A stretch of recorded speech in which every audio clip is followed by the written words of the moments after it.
thought would be super interesting is I get to work with, coach, interact with, collaborate on initiatives with phenomenal leaders.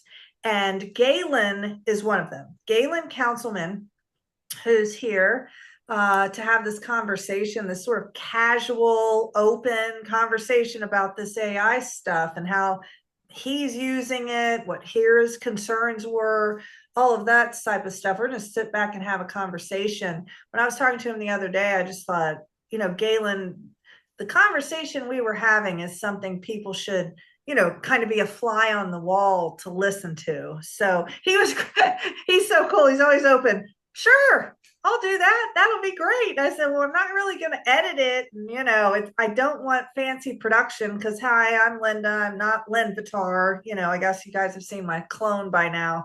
So this is actually me. See, watch. See, avatars can't do that yet. So thank you, Galen, you're so awesome to just sit down and talk with me for a little Yeah. bit here. I think you give me way too much credit, but yeah. Hey, now that would be funny. What if you could tell the avatar pause in between and pinch yourself a little bit?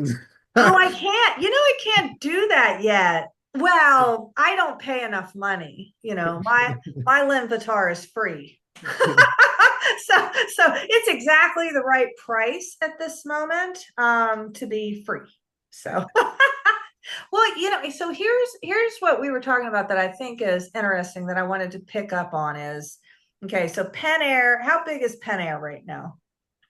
Like what's gross for Pen Air? Financial institution, we're right at 2.5 billion in Okay. assets.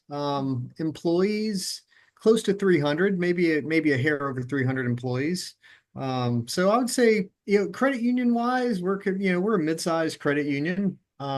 In Florida, we're considered a larger credit unions. There's not a lot that are over 1 billion in assets. So, but there's plenty of credit unions that are way bigger than us too. So we're also a small fish in the pond, so to speak, in many ways.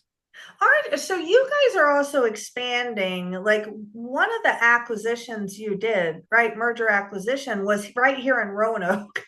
Virginia, right? Like it's tiny, it's a small one, but you're in Virginia now, which is quite the interesting to be able to be a Florida credit union and now be in Virginia. That was something, right? That's not Yeah. usual. Yeah. I think we were the first Florida chartered credit union to move into the state of Virginia. So that's awesome, right? That's a first. Well, I think that's the thing. One, it's so cool to get to work with you guys and all the leaders there, and just your marketing department's amazing, and I like all the leaders. Well, your chief people officer was just on the front of HR Professionals magazine because she's like the president of SHRM for the state of Florida, which she's so Yes. humble. Like, she was so surprised. Oh my God, they put me on the cover. I'm like, you're the president of SHRM for the state of Florida. Like, yeah, she's like, yeah, that's right. Yeah, I guess that's it. But what you're doing, I think that makes you so unusual is the innovation. So I have found everything from let's relegate this AI thing, let's relegate everything to this technology, CIO, that to, hey, let's experiment, let's try different stuff. I feel like you've gotten this really good blend of innovation, trying new things. And that's what I wanted to talk to you about is like, where did this start in this? AI starts coming out. What were some of your biggest concerns? They probably still are, but what are some of your biggest concerns?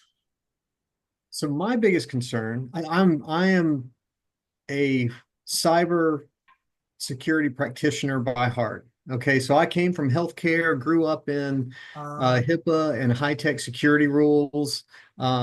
Funny thing about healthcare is they're hyper focused on privacy, and security kind of comes after that. And then you come over to financial, and it's security is number one. So I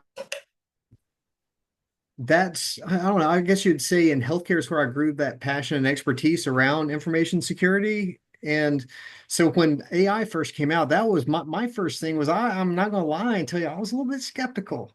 not skeptical of what it could do, very intrigued, very excited about what it could do and what was being shown and how um what you could accomplish with it.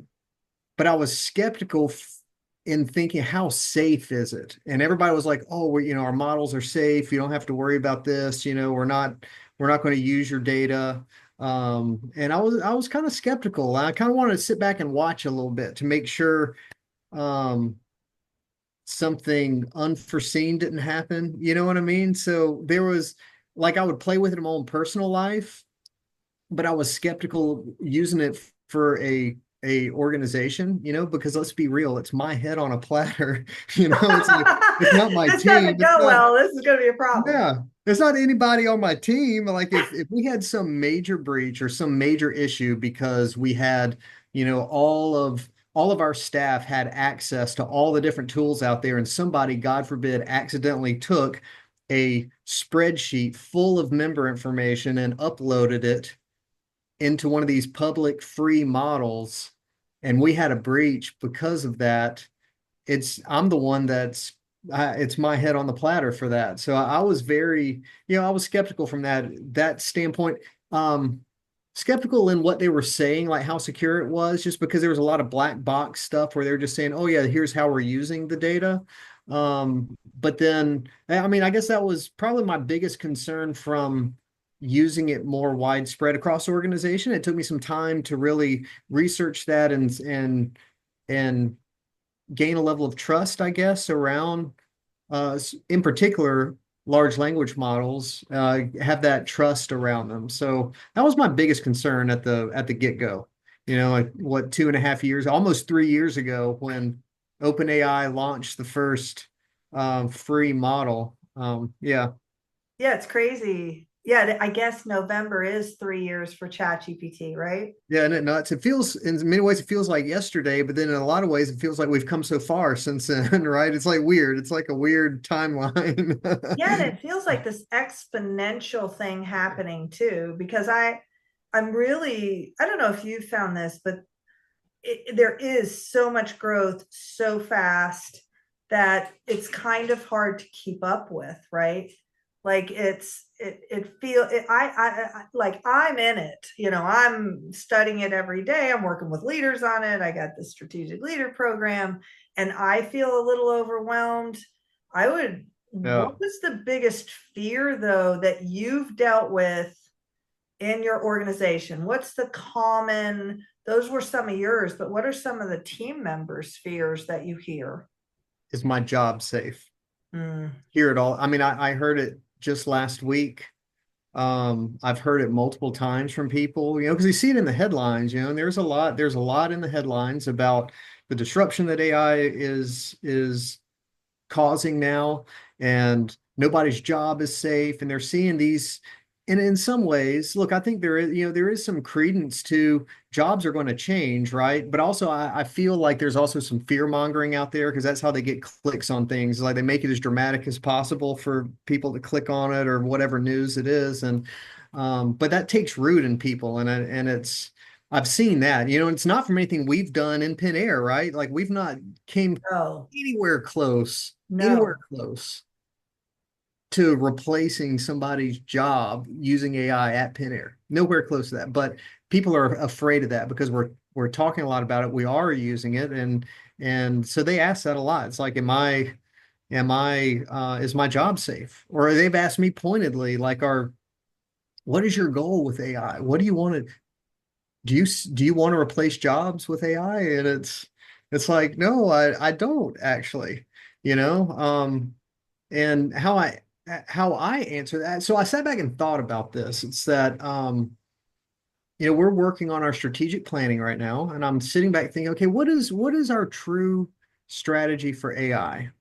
And I didn't want it to be complicated. I didn't want it to be a paragraph. I literally wanted it to be 2 sentences. I wanted something simple so that when this spreads across the organization and they get it and read it, it's very clear, to the point, and it's simple, easy to understand, and easy to remember. And it's not some paragraph or multiple page write up that's going to confuse people and potentially get misread, misinterpreted, or scare them even more.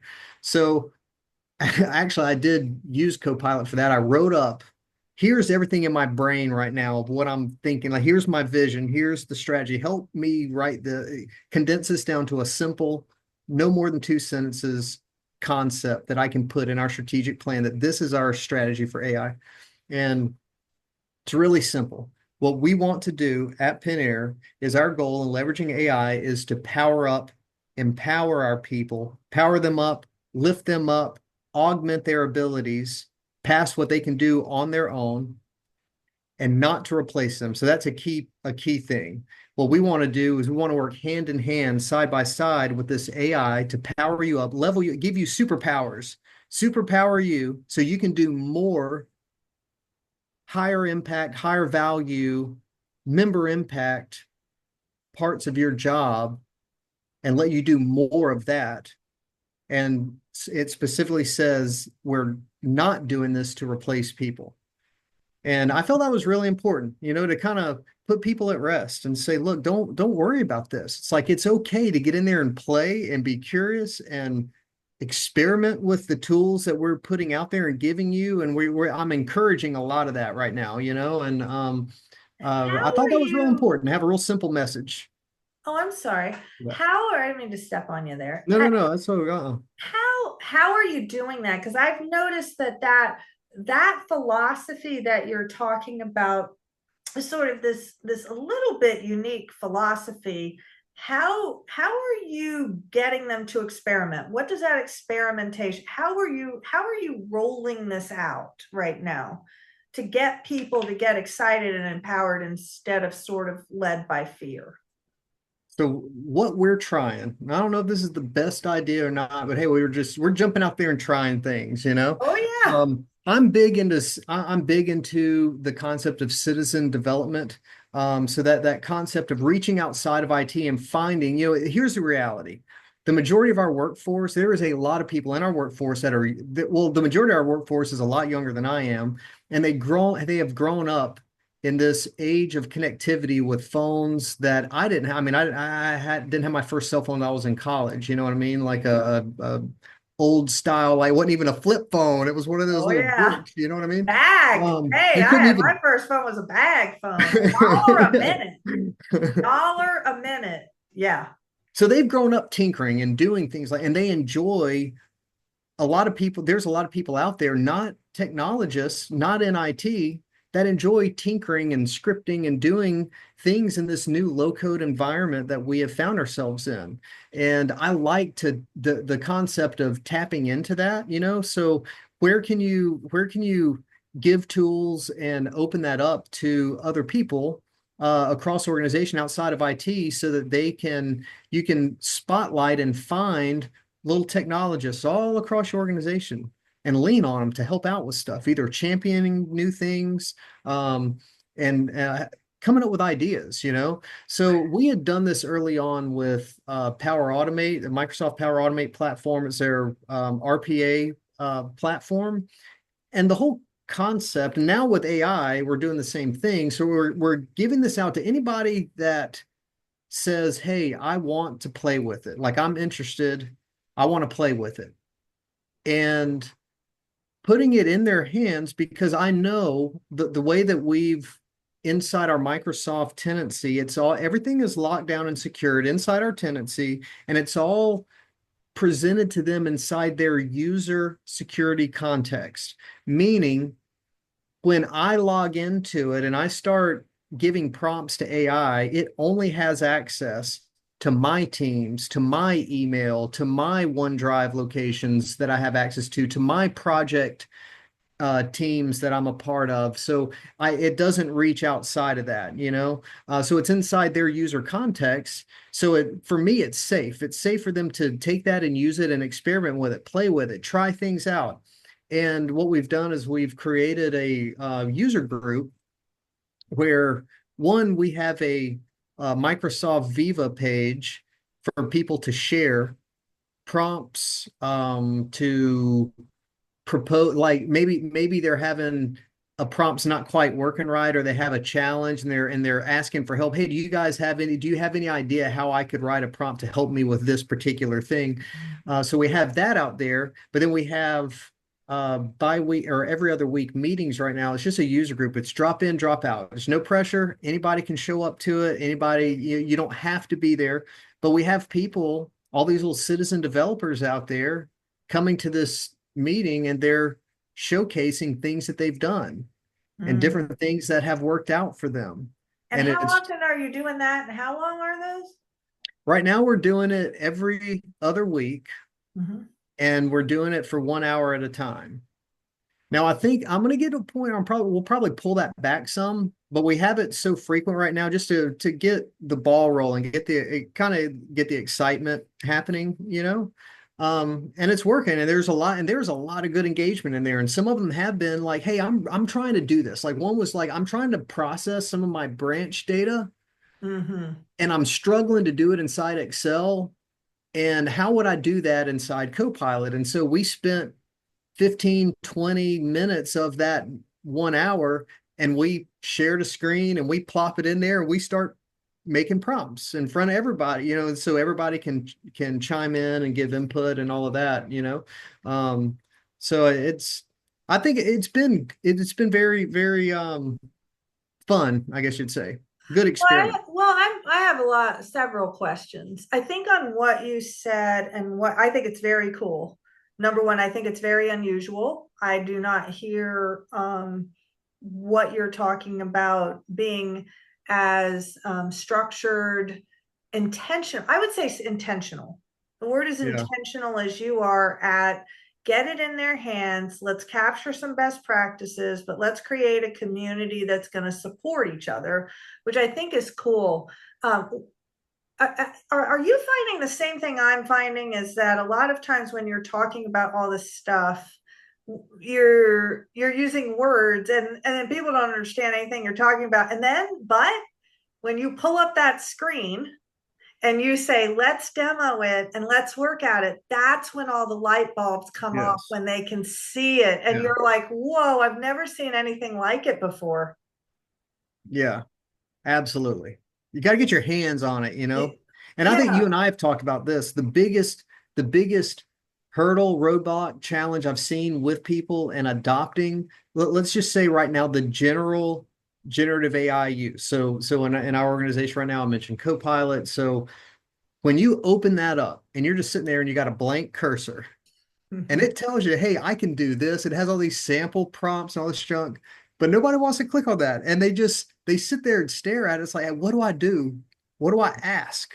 How do I ask it?" And that's what and it's hard. It's hard the first time because you don't really know. And it takes some imagination, some creativity, and so that's helped that a lot because you pull it up on the screen and then we're sitting here fumbling around together. So, right. So then nobody looks stupid. It's like, hey, let's all fumble through this. Yeah, it's like I think there's a hesitancy because people will say, I've been terrible at tech, I'm always at tech. And I'll have to say, no, this is nothing like that. This is Right. a completely different experience. And so once they demo it and try it, they get really excited because they're like, oh, I could do that. I will say this that the prompts, number one, I've realized even as I release this Time Mastery 2.0 to you guys and our clients, and now the new playbook, that I've realized that including prompt, letting them drop the whole book PDF, giving them prompts, it just empowers them. And then once they do that, they go, oh, and I'm like, well, those are your training wheels. So what I want you to do, I actually said it would be great, even if you didn't drag and drop the prompt, if you would type the prompt out yourself, then you would understand more like what goes into the prompt and how, oh, I need to say act as an expert in, and boy, does that make a big difference. Are you finding the same kind of thing? Because I know I'm teaching some of your people, I'm teaching leaders everywhere right now. Are you finding that same sort of thing, like almost sitting next to them, sitting them in a group, making sure they don't feel incompetent, giving them sort of a prompt that they can first use? Like it's that first like, oh, You got to get them there, then they get Yeah. excited. They gotta get that first win, right? Yes. Yeah, and that's something I've been encouraging our staff is that hey, don't give up on the first time because you it, probably the worst experience is the first time they do type a prompt and then they don't get what they were expecting out of it, they give up, And so Yeah. I've told them to say, hey, look, purposefully don't give up. Let's keep trying, reword it, keep trying at that prompt until you is that way because it teaches you. And so like what you were just saying, I was thinking like when you give them the book and give them the prompts and then start to um evolve them from copy and pasting to writing it themselves, it's like practice makes perfect. You know what I mean? It's I like that crawl, walk, run mentality, and I think that helps. It's just the repetition. It's like they got to see it work for the first time, and then once they do, I feel like gears start turning and Well, things and start one of the clicking. things I've realized is it's not even just the first prompt, it's the conversational intelligence. Like I'm calling it AI conversational intelligence. The Swiss education group came out with this research study in May that said co-thinking. It is the first prompt, and then it's like what you said. You don't get exactly what you want. I rarely get exactly what I want. It's the Right, beginning of the start. And then I've got to ask follow-ups. And what I heard was to think of it as an intern with 100 PhDs. It may be smart as a dickens, but you've got to train it. I do have a question on that. On Copilot, Chat GPT has been amazing at learning the user, remembering what the user was in there, and you can customize that. Tell me about Copilot and how that's working right now. And when you said they have access to their world, is Copilot also, Copilot, OpenAI owns both of them, which is just, interesting. So right. when you go into Copilot, is it looking within the universe and it's using the LLM too, or how exactly does that work for people? Yeah, so it is. So Copilot. So here's one thing I don't like about Microsoft. Now they're really capitalizing on this Copilot thing, and they integrate it and sprinkle it all over the place in different things, and you have to license out different things Of course. for different things, right? So Give me the as an money. ex exactly, give me that money. As an Uh-huh. example, like Power BI for data and analytics, we're testing that right now, but that's a whole separate license for Power BI to leverage Copilot in data sets, Yeah. But so what it does for your typical, like when you, I think that, it's like $30 per user per month. What you get is when you open it up, it looks almost identical to OpenAI's Chat GPT interface, almost identical, same models. Right now it's on GPT-5, which everybody was kind of mad about this week. I was reading some headlines about that, about how deprecating old ones and whatnot. But so it's the same thing, looks very familiar. It has all your conversations on the left, so it remembers everything. You can go back and refer to conversations that you've had in the past. And the added benefit that we get with Copilot, because we didn't have to do anything except turn on this license to have this. Because we're all in Microsoft Shop, Copilot automatically, by default, has access to that person's entire email box, to their entire teams, channels, and chats. And so, look, our project management as well, our project management is all run through Microsoft Project, which is integrated in Teams. So we have Teams channels for all the different projects. So anything that you're a member of, it has access to. In addition to that, all of your OneDrive, so all of our files. So like, I mean, by default, we have all of our documents and everything that we have, our shared files for departments and things like that, they're in OneDrive. So it has access to all of that. So you can tell it. So when you ask it a question, like there's one thing that's really neat is they've added in like the researcher agent, which again was using the GPT four something. Is that 4.0 or something? I can't remember. They got all the little acronyms, but the Well, you mean the all the deep different research model, models? Oh yeah, yeah, yeah. Oh my God, they have drop downs that like they have, well, they were having like 6 or 7 models, and then you could drop down into specific studies and learns, deep research. Like It's Yeah. pretty I think they're trying to condense it because I heard that it's easier processing for them to have one model than it was to have all those different models, which is why for them it was a better deal to just go, let's just give everybody GPT-5. It's easier to do that than the other way. But anyway, we got Right. all geeky for a second. So go ahead. Yeah, so it's very same thing. So like they're broken out into agents in Copilot. So like if you use the researcher agent and you have it selected, so you can tell it if you want it to use only web information or if you want it to use work in addition to web information. So if you put it on work and you tell it to like I asked it one time, hey, just give me an update on one of our projects that we have here. And it combed through all of my email, went through all of the team's chats, went through the project channel, and it wrote up a very comprehensive update report on where we're at with a particular project, which is, I mean, is exactly what I needed. And it was tremendously helpful. And it would have taken me hours to go back through and read through like, oh, and it also looks at the recorded meeting minute notes and all of that kind of stuff. It has access to. And we didn't have to, there's no integrations. We didn't have to do that. It's just Right. because we're in Microsoft, it was just easy. But then if you want to do web only as an example, like there's the new Genius Act, Mm. our CEO sent around to us where there's a lot of implications here with stablecoin and the growth of stablecoin and that being tied to the US dollar and how that can change the card industry and interchange and all of this kind of stuff. And so I was a little behind on it. So I'm like, hey, from a CIO's perspective, go out there, find everything about the Genius Act and tell me as a CIO at a credit union, what are some things I need to be aware of, looking into and researching, and gave it a bunch of different things, to help kind of kickstart my research into Genius Act and what I need to have my eyes on, and what kind of implications it has for us. So, it's real similar, but that was a case where I'm accessing web only, because we don't Mhm. have anything internal yet for work. But sorry, that Do was kind you of a think, do you long-winded know answer to that. But when you hit web only on Copilot, do you think it provides the same power and depth as deep research on GPT-5? So if yeah, I go into GPT-5 and I hit deep research, you're as you're testing, you're feeling like it's the same. I do. I feel like it's identical. I mean, Okay. it's the same model. It tells you right up front. It says, "Hey, we're using OpenAI GPT-5 model." Okay. Yeah, I think So they're upgrading pretty quickly now because at first it was it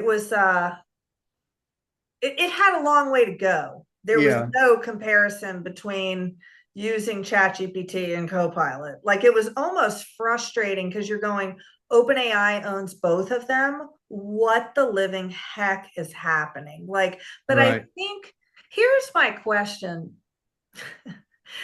I, is it going to save any money to a company like yours whatsoever that you can write your own code that by using text? I mean, I know the sophisticated and the enterprise architecture and all of that. I'm not stupid enough to think that somebody like me is going to be able to, work at that level. But how much impact do you think um, AI agents that can automate certain tasks and I can talk to it to make that happen and connect will have on the daily workflow of individuals, that have the ability to do that in Copilot? I think it'll be huge, honestly. Mhm. Because one thing that I've seen too, like so RPA technology, robotic process automation, your typical scripting, a bot that runs off a script to do things, copy from this place and paste here. Um, that has all been elevated and leveled up by AI because now AI is incorporated into these. So you have large language models that you can kick off in workflows to do specific things, whether it be analyzing through emails to recognize certain things that before it was all based on, you had to have some kind of key indicators to find things in emails. And now you have AI engine built into that. It's changing the way that you can automate things. And the flip side, what I'm most excited about is I want to get, and we can do some of this now, but it's still evolving, is elevating these bots into agents to where they have the ability to do things for me, you know? An example of that was I was able to create an agent in um, in Copilot that could help me organize through my inbox. So like at the end of the week, I could say, tell me all of the emails I need to respond to by the end of the day or the end of the work week, and things that I need to make sure that I don't miss that I need to read. I get a ton of emails, and it did it. And then it was like, hey, I had this one email from a vendor about me. Am I going to attend a particular meeting, or am I going to be there in person, or do they need to, or will it be virtual? And Copilot asked me, do you want me to reply to this vendor and let them know if you're going, how you're going to attend, you know? And I'm like, yeah, let's try this, you know? Mm-hmm. And so it wrote me a quick script, you know, like Oh it's yeah. not going to do it without you keeping the human in the loop. You know, you've got to review it. And I was like, oh, this looks great. Send it. And it's like, okay, I sent it. But then I pop over to my Outlook and then go to my sent items, and it never showed up in there. Huh. And so then I start asking it, well, you know, why didn't you send it? And eventually I get it to say, you know, oh, I wish I could, but I can't actually send the email. It's like a Oh, I content. see. Oh, from within. Oh, I totally understand. Chat makes me so crazy about that. Or when I'm in Copilot and I'm like, that's right. It Yeah, can't do that. But I will say in Gemini, we work on Google Workspace, and it is learning me so well. And I always, just honest to God, good or bad, I respond to your emails as Linda. And so I thank God for Grammarly is all I'm going to say. But it wrote, I just said, yeah, okay, give me what you would respond as me. And I went, that's almost exactly what I would say. I mean, it didn't have the mistakes I would have, but I was like, wow, this is becoming so intuitive to, like, once it starts understanding us and our rhythms and what we want. Of course the challenge is, yeah, are we in an echo chamber? right. And I want to pivot a little bit to, like, the leadership connection. Right, because I feel like from the very beginning, although we did argue a lot about Chat GPT and Copilot, and I will say I am so grateful for the collaboration I've had with you, because it's really been instrumental in, like, AI leader brief. You were grateful. I know I was so grateful when you gave me feedback about that and what I should put into that. And now you're looking at all the, the, like, the newest AI traveler assessment, which I Yeah. appreciated that great feedback. And I'm a guide. your guide, yeah. Yeah. So, oh, by the way, if you It's like have a golden not taken, retriever, I think. it's free, yeah. And so, you gave feedback on that, but this collaboration we're having, I think, where there's this augmentation that we can use as we collaborate to think through this desired outcome. At the end of the day, though, where we're at in leadership is, it is a blinking cursor. And I will tell you, at 15 years of doing thousands of assessments, only 6% of leaders are strong at vision, at that cursor blinking in front of them. So it does not surprise me when you brought that up. And a lot of what I've been working on is to go, that's the leader's job. It's the blank screen, it's the cursor, and then it's the discernment as you get the information back. And it's the ability to ask, read it and go, you know what, that's crap. That's actually not what it is. And not go, it's stupid, but go, what kind of prompt did I put in there? Did I ask this right? I don't think there's ever been a transparency on our conversational intelligence as leaders, right? Like, we Yep. have these kind, and we're able to say, well, they just don't get it. Or they're like, I've told them 4 times, why haven't they done it? Right. This is Yeah. the first time where, honestly, if people would see this is for leaders, this is a way to really refine your coaching, because now you can talk back and forth to it and chat at least. I'm sure Copilot will be there if it isn't there already. And you have to ask follow-up questions. And I just didn't know what your thoughts were around all of that, because you've been so supportive and helpful. I think you get it. I think some Yeah. people are like, what is she doing? She's trying to teach, AI tools, and but I'm not sure they're connecting the dots of the behavioral science, the organizational, right? Everything that I'm now compiling and going, this is going to augment you, train you, practice you, refine you, message you much better than you could before, even if it doesn't save you time necessarily. Yeah, for sure. No, I had one of my team members. I've got a lot of people who are way smarter than me. I'll tell you that, Linda. I got a Um, lot of those too. they they thought what they're doing is they take the disc assessments and they Mhm. upload them into Copilot. And then when they have to have one of those sweaty conversations with somebody, I got to deliver either some bad news or this is going to be a hard conversation. They go to Copilot and get coached by it first and say, okay, here's my disc, here's their disc. And in this case, it's somebody on their team. Here's their disc profile. Here's what I need to share with them. Help me. How do I do this in a way that will land well? It'll come across and I'll achieve the desired outcome that I'm looking for. And it's beautiful. And it does that for and walks them through. It can write out a script for them. Hey, here's how you approach it, and it's does a great job of absorbing what you've created. So that's yeah. Right. Like I've been, as I work with leaders, and when I first typed into Chat GPT, I went, oh my God, I'm going to be obsolete. This is awesome. The block and tackle stuff that I'm doing that requires some knowledge, this thing will be able to do. Like I instantly created a disk GPT the day they came out with GPTs. Leaders need a lot of support because people are complex, Yeah. conversations, situations are complex. And so, wow, what if we could have at our hand, like right before we went into a one-on-one, hey, here's the performance issue and the behavior issue we're having. Here's who they are. Here's all the context. Help me understand what words to use.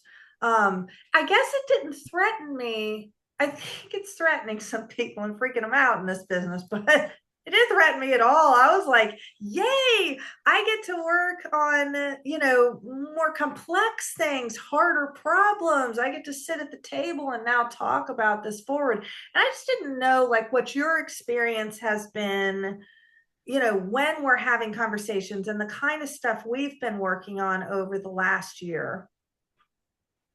I think it's been helpful, and I think the way that you're leaning into it, you're yeah, you're not obsolete because you're going to help. You can teach them how to use this as a new tool in the toolbox to help them find that answer faster. You know what I'm saying? Because it's, Yeah.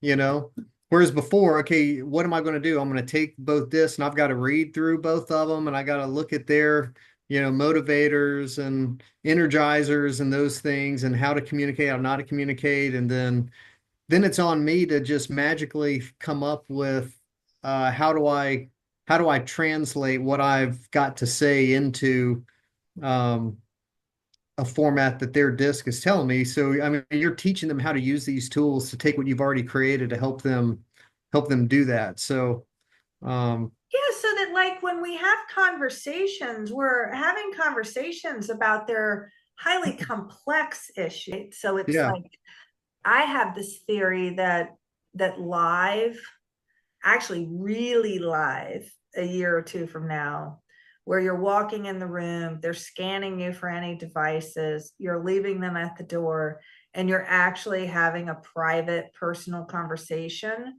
with a group of people is going to be invaluable.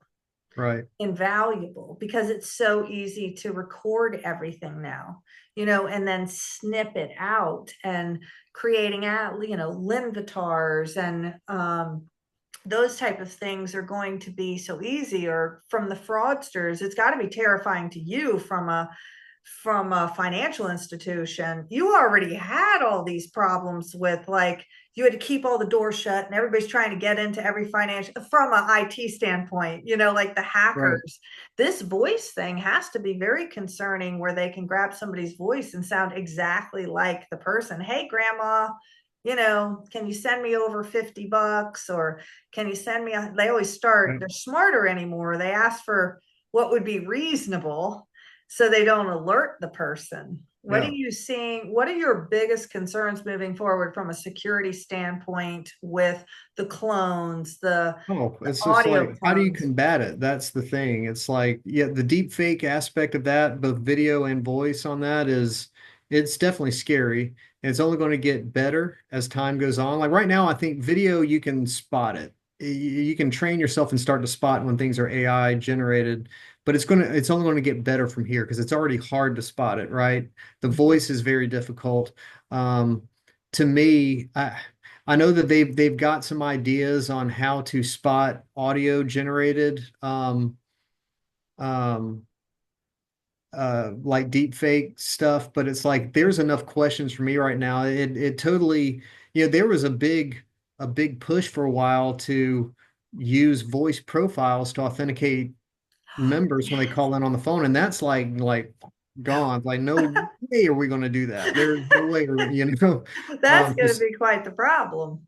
like overnight, that whole technology is like, useless to me. Like I said, I've heard that there's some ways that you can trust it, but there's enough for me. It's like that definitely changed the game big time. So that's definitely a problem. Let me Um, try one more devil's advocate question. Okay. It okay. won't be as hard, I promise. Okay. Okay. So I have a very repetitive job. Yeah. And I come to you and I go, look, I've read enough about this. I don't see why you would keep me in this job. Um, what do I do? What is your plan? What is, like, should I be looking for another job? Is there any other job? Like, how do you answer that directly? I know we talked about this earlier, but I think that's the biggest fear. So, what do Right. you, besides saying, no, we're fine, whatever, you're coaching me as a team member. What are you saying to me? What should I I be doing? So the first thing that I say is I truly don't believe there is anybody like at Pin Air right now. I don't believe there is any job that just 100% every single thing that they do can be automated. Mhm. And my thought is that jobs will change, but it's back to what I was saying earlier. It's that we're trying to power you up so that you are able to focus on the higher value, higher impact tasks that you do. So what is it that we do? And it's what do you do that is regarding directly member service or something that can't be automated? We want to empower you to do more of that. So what I can't promise people, I can't promise that all of our jobs will stay the same. I think our jobs will evolve in some way and tasks will get eliminated along the way. Tasks will get eliminated. That's the whole point. I mean, it's like that's the whole point, right? That we're trying to shortcut some things or trying to automate some tasks. So tasks will go away, but your job's not going to go away. There is that role in the organization is there for a purpose, and there is something that role does that um, has a value to it that I'm not able to that an AI just can't automate, you know? Um, and look, my thought is if there was some job where literally I just like, I don't know, print and stuff envelopes and put them in the mail, and that's all I do. I never pick up a phone, I never interact with anybody. Let's say that happened. My thought and what I've gotten directly from our CEO is that our goal is we're going to find other positions for you. It's not like, the jobs will change, it'll evolve, but it's not, I don't, we would never be, hey, thanks for trying. We got Mr. Bot over here has replaced you, and here's your pink slip, final paycheck, and we'll see you later. It's like we're going to find another role for somebody if that were ever to happen. But I think I'm really lucky because every organization I'm working with right now has that is proactive and thinking through those things now that you're talking about so that they optimize the people that they have now, and they're capturing those processes to make it easier. And then you guys invest a lot of money in leadership training and team training, and we're about to roll out, the AI Essentials Launchpad, and trying to measure how much people think they need to learn or grow, how willing they are. That assessment kind of does that. And then what is their capacity? So are they on like overload? You know, it's kind of like the sudden disruption. And also, I taught a class the other day there that was about the amygdala, and how it's like a spike. You get a cortisol rush, you're in total anxiety, and if those go off for too long, that makes you sick, that makes you right. So this ability to kind of make people feel safe is what I hear you trying to tell them. Like, be safe, we've yeah, got you, we're going to train you and walk you through these processes. What do you think, like, when you think about this AI strategic leader program we're going to like journey on? I know you're going in January now. What are you most excited about, or what do you hope you get when you get in a group of different leaders, right, from different companies, different positions? What are you hoping your experience will be? I just want to learn new ways and things, new perspectives, ways that I haven't thought about it because you're in a completely different organization than I am, potentially, completely different challenges that you're facing, and learn from them and what are they doing, and what have they leveraged, and where have they found success in using AI to help get my mind thinking in other ways, right? Because I think the other thing is the hard part about it's like it's such a there's so many possibilities with it. I can only focus on certain areas at a time, and I kind of go where my mind tells me to go, like how I'm built. And so I go down those paths and I come up with, you know, things that I find success in.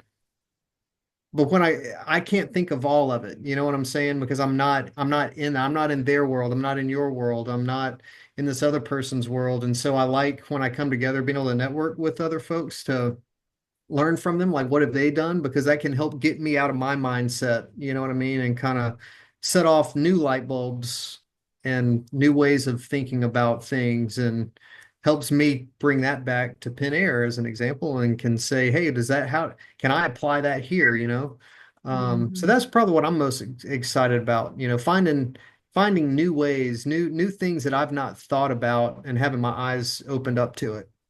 And you're sending your people before you've even gone. What are you hoping they get? The same thing, or Same thing, yeah, yeah, same thing. and bring it back and have some kind of, yeah. Well, thanks a lot for having this conversation. Thanks you for letting me challenge you on a couple of things and understand, Yeah. be the devil's advocate a little bit. I really appreciate that. I hope people that watch this are able to just get some nuggets of, wait, maybe I could try that community thing. Maybe I could try this. Hey, let's do it. Let's roll Copilot out from a who's curious, who's interested, and then let's get those people together and work. And that demos work really well, like just trying to talk to them about it, put them in a room, let them try it, and see what it is, because it's just a whole another animal. It's an augmentation is what I'm hearing from you. It's not a replacement, it's an Yeah. augmentation. It's also shift away from those menial tasks to Yeah. thinking at a higher level, but they got to be ready for that, right? Like, Yeah. my curiosity, what keeps me up at night is, are they ready to think at that different level, and how do we get them? They're capable. People are absolutely capable. but how do we get them? So I'll leave it Right. with like, what keeps you up at night? Or what keeps you up at night from a curious standpoint? What do you like, you know, oh, I wonder how, I wonder what, I wonder, like, what are you thinking though? What are you the most curious about right now in the world of work ahead of you and people and leading a lot of, you have, you know, you have your thumb on the direction of the company in a lot of ways because you've got to help all the rest of the chiefs and the CEO take their visions and make it come to life, you know? So what do you think about the most? Right. Well, so what's top of my mind right now, because we're Yeah. talking about AI, what's top of my mind on it is just that I'm worried that I'm doing too little too late and that I'm falling behind, and it's like I really believe that there's a strategic risk of if I put my head in the sand too long, let's back up. When I was, we talked, I was skeptical. I had some issues with security that I really wanted to see ironed out. If I put my head in the sand too long, I believe that there's a point in time, if there's a time where when I pull my head up out of the sand, I'm going to be too far behind and I'll be playing catch up and not able to get there. You know what I mean? And so that's what's kept me up. And it's like, are we doing enough? Are we doing enough to help us, help our team members? So that's probably where I think a lot, it's like, how can I be more effective? Because I don't want to fall behind on this and I want to experiment. I want to R&D with this and I want to help our organization move forward, So that's what I think about, not falling behind. Is that fair? Is that a good I actually think Mm, most of us feel like that every day. You just have a very large responsibility, right, of a fast moving rocket ship that you're on and trying to make sure the engines are going fast enough and keeping up with everybody. But I would say that's probably indicative of, most of us, are we doing enough? Are we learning enough? What are the learning tools that we could use to help us learn faster? And there's so yeah, much information out there. What should we focus on first? How do we prioritize what that is? Because you're so afraid. It's almost like what you said, like, okay, we spend all of this time looking at software to be able to identify voices, to be able to identify, that it was a member calling in about their account. Oh, suddenly that's not going to work anymore. yeah, So how much time do you spend? If you focus on the wrong thing, then you miss an opportunity over here to have focused on the right thing, right. right? Well, Yep, thank you exactly. very, very much. It is always a pleasure to talk to you. It was fun. Thank you for having me.